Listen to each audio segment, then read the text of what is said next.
Simple English miso YouTube channel tang le Facebook page heng vain chi bai phuk le voina point ni tina kan man tang kai le nge the tur sap tong kan sir ho to ni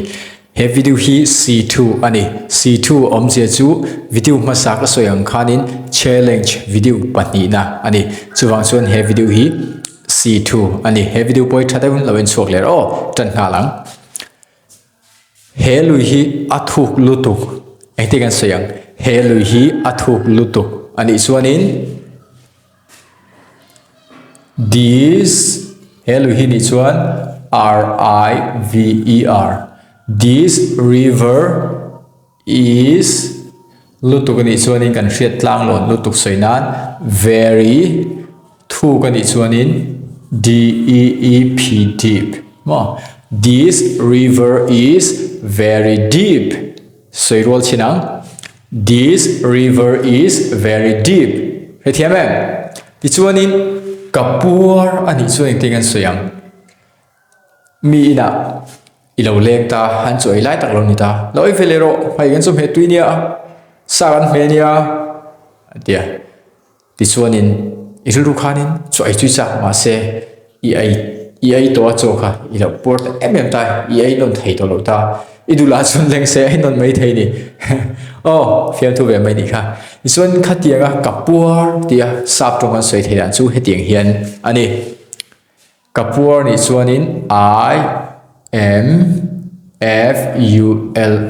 full I am full ti tur ani I am full ti lo tur mo khami ka chu FOOL full kha a ti soina khan ani dei don chu bang chuan I am full om je chu kapur ti na ani chuan ithin chelutuk ani chu te kan soyang ithin chelutuk ani chuanin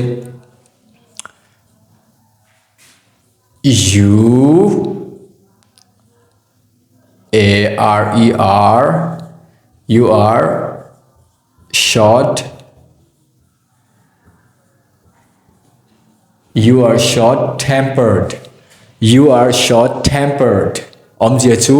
ithin chelutuk ti na ani ale ichema bil le mai ete sap tong soyang ichema bil le mai ni chuanin your chema ni chuanin KNIFE knife ti phana chempa ngai kha your knife is BLUNT blunt your knife is blunt om je chu ichem abil lutuk ti na ani hrethem em ole soinon chinang he lui hi athu lutuk ani chuan this river is very deep ani na deep ti thur ti chuan kapur ni chuan I am full hetia mui ti zuma va thuk sai lo turo full kan ti chuan ti na dei don ni chuan chuan I am full ti turo ithina chelutuk ta hianin ka ji mai ani hi ithina chelutuk ani chuan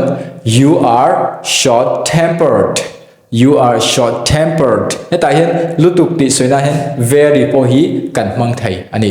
you are very short tempered ti po hian kan mang thai ni ti chuanin ichema bil le bai ni chuanin your knife is blunt your knife is quite pretty very blunt kan du kan mang thai ni hrethem kha chu nang ma in lo inzir phala chuanin lo mang tum ro lutuk ti soinan khanin ta hianin very kan mang thaya ti chuanin QUITE quite po kan mang thaya PRETTY pretty po kan mang thaya ni ti chuanin so po kan mang thai ni adang te po man thai dang ti chu la om thau ni ma se hai hi atlang pui tho kan man tlang lon ani chuwang chuanin lutuk tia isoi don ani chuanin hetiang hi lo hre chu nga tur chen ka som du che ni ole ani chuan ichema bil hle mai ichema bil lutuk ang chi te kan sei du ni chuan your knife is very blunt po kan ti thaya your knife is quite blunt pretty blunt your knife is so blunt ti hianin kan soi thei ni chuan helaya hianin pronunciation ta hian ni ching soin khanin deep ni lovin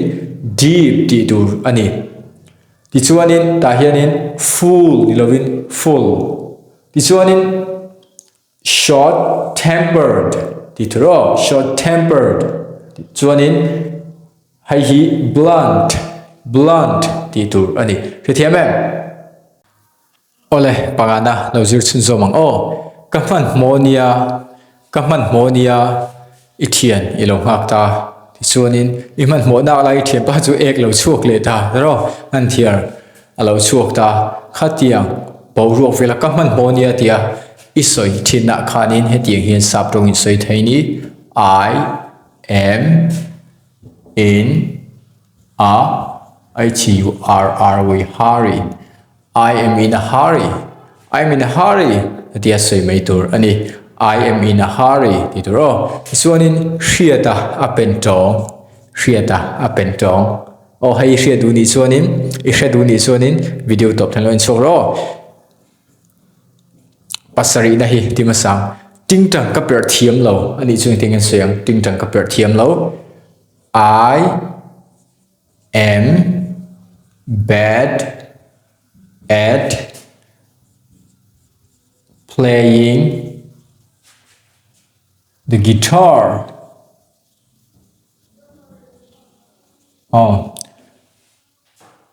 I am bad at playing the guitar. Ti tu ne heta hianin guitar ti lo turo. Hami pronunciation a hian guitar ti tu. I am bad at playing the guitar ti turo. Ti chuanin min ti lungai su ani chuan hei chu sap tong kan hret tam enge ti chuanin don't let me down. Don't let me down. Min ti bai dong su, min ti na su. Ti da bong se theng chum zo don min ti lungai su. Don't let me down. Ti chuanin hriata a pen tong ani chuan engte kan soyang. Hriata a pen tong. Nangma ithian hriata khasu ko soi lo nyo. Hriata a pen tong. Hriata gets a hangover. Hriata gets a hangover. Hriata gets a hangover. Ti mai to ni hriata pen tong. Zute tu nai lo en mek tu hi zute in thini chuanin zu in khat tlema ai aman tlom chi kan ting chu khatiang te ni phai chuanin jing I tho chu ilu lo na bu ranga I pen tong a tro khatiang soina khanin hangover hi kan mang thai ni hriata gets a hangover ti chuanin pangana tanga pare na hi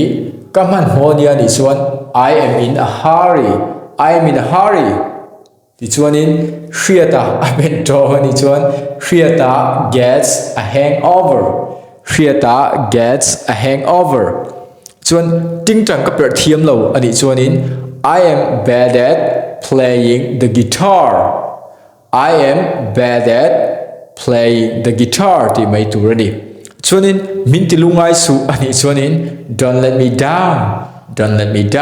ibial pa te nen a hi sai thayo thatlat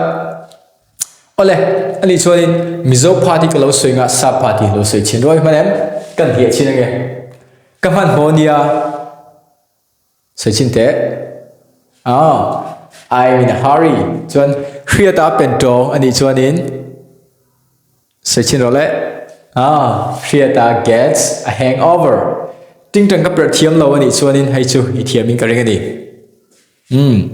I am bad at playing the guitar thil kan thiam lo zong soina khanin I am bad at kan mang the ta hianin hetia kan soi du kha kan soi sin som mai tur ani chuanin min ti lungai su ani chon hei chu all tuk la pon ngai thatam